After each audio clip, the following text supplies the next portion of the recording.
UPPL आरो BPF सार madam मोननिसिम आंबो बेखौनो खावलायो खौसेयै थाबा हायै जेबो खोथा गैया हारसिङै थाबायबा गोग्लैनोबो हागौ जुदि लोगो थायोबा बियो बोखांनानै होथारगोन आरोखि दा बेनिखायनो जुदि खौसे जानो हायोब्लाथ' बिराद मोजां खोथा जेनेबा आलदा आलदा थानायावनो जोंहा गोबां लस जालांबाय आरो जुदि बिदिनो आलदा आलदा थालायबाय थायोबा जोंनि जे आंनि फिसा आंनि फिसौ बैसोरो जेनेबा गुबुननिखौ मा होनबावनो आंनि फिसाखौनो होनथारसै आंनि फिसा आंनि फिसौ बिराद खस्थ' मोनहैगोन आरोखि जों आलदा आलदा थालायबाय थायोबा आं बेखौल' नोजोर बोनानै खावलायहरनो सानदों जोंनि सार मेडाममोन दैदेनगिरि बिथांमोनखौ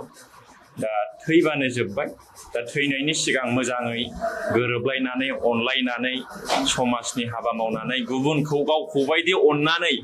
हेफाजाब होलायनानै थांनानै थानांगौ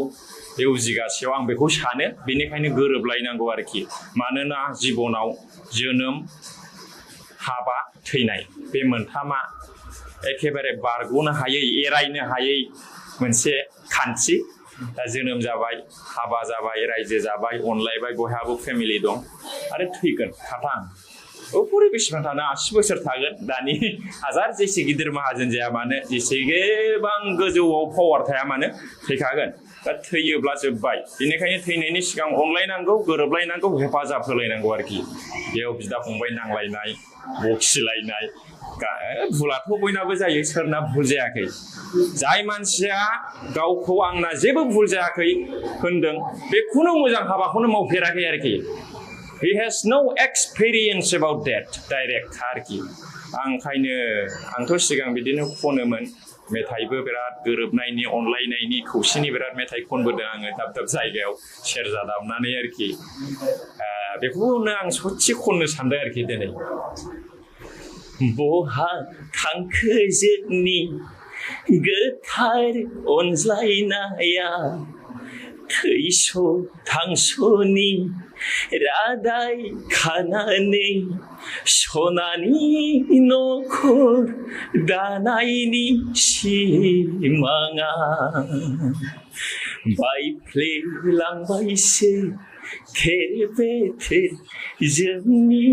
सिमाङा आं बेखायनो खावलायो जोंहा बिराद सिमां दंमोन सनानि न'खर दानायनि दा बै जेन' जोंनि हारियाव गासैयावबो गासैनि न'खरावबो जेन' आंखाला गोग्लैया बयबो जेन' मोजाङै थानो मोनो आंनि बिमा जेरै